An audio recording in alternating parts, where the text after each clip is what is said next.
तो सरकार ने राहत देने के लिए नौकरियों के द्वार खोल दिए हैं। सीएम योगी ने शिक्षक भर्ती का रास्ता साफ कर दिया है और साथ ही जिले के अंदर ट्रांसफर की सुविधा भी दे दी गई है। शिक्षकों को लेकर एक और बड़ा फैसला लिया है। जिले के अंदर ही अब शिक्षकों के ट्रांसफर हो सकेंगे। पूरी तरह से पारदर्शी प्रक्रिया के तहत ट्रांसफर होंगे।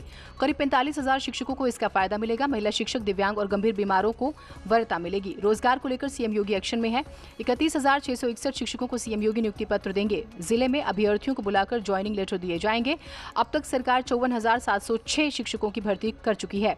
वहीं बेसिक शिक्षा मंत्री सतीश द्विवेदी ने बताया कि शिक्षा मित्रों द्वारा धारित सहायक अध्यापकों के पदों को छोड़कर शेष पदों पर भर्ती की प्रक्रिया पूर्ण की जाएगी। अब माननीय मुख्यमंत्री जी के निर्देशानुसार यह निर्णय लिया है कि 31,000 कुछ पदों पर जिन पर भर्ती करने की अनुमति मिली थी माननीय सर्वोच्च न्यायालय के द्वारा, उस पर भर्ती की प्रक्रिया पूरी करने जा। मुख्यमंत्री ने आदेश दिया है कि 31,661 पदों की भर्ती प्रक्रिया 1 सप्ताह में पूरी कर ली जाएगी।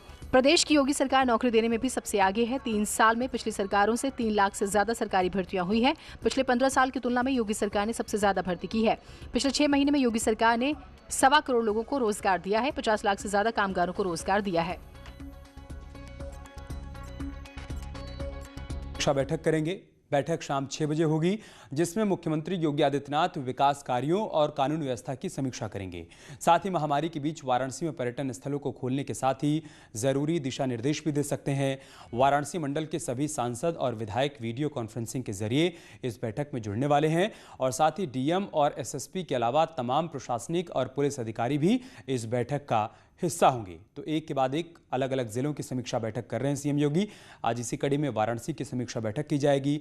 विकास कार्यों में कैसे गति लाई जाए, वहां पर जो विकास परक काम चल रहे हैं कैसे उसको पूरा किया जाए, इन तमाम बातों को लेकर अधिकारियों के साथ आज चर्चा करने वाले हैं सीएम इस बैठक में।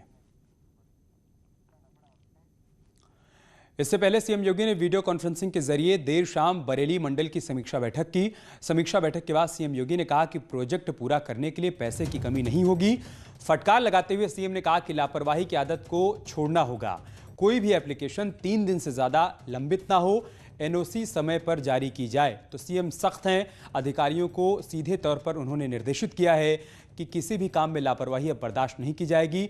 लापरवाही की आदत को छोड़ना होगा और साथ ही साथ 3 दिन के भीतर किसी भी एप्लीकेशन को आगे बढ़ाना होगा, उसे होल्ड नहीं करना होगा। साथ ही सीएम ने यह भी कहा है कि सरकार की तरफ से सुनिश्चित किया गया है कि पैसे की कमी किसी भी विकास योजना में आड़े नहीं आएगी। कार्य होते समय ही कार्य की क्वालिटी के बारे में उसी समय निरीक्षण उसका हो जाना चाहिए।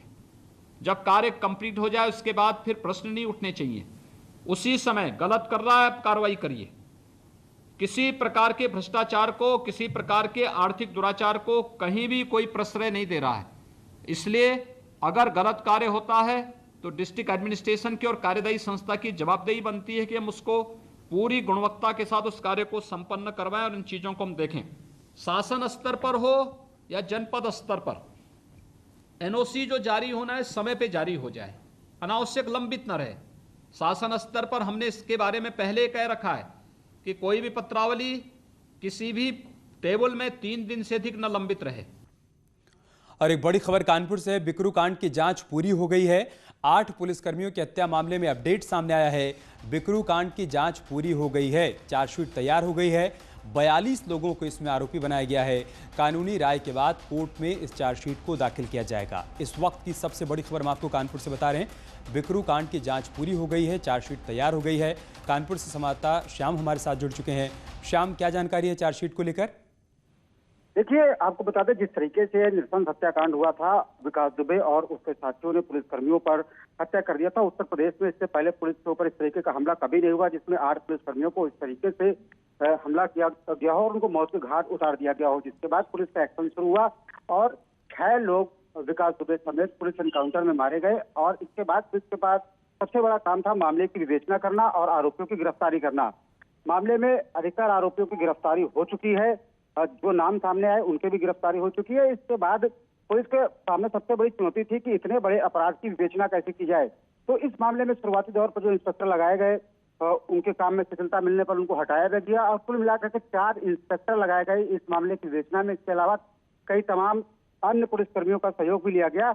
अब पुलिस अधिकारियों का कहना यह है कि विवेचना पूरी हो गई है और इसमें 42 आरोपी बनाए गए हैं और विधिक राय के बाद ये चार्जशीट जो है जो तैयार की गई है वो कोर्ट में दाखिल कर दी जाएगी।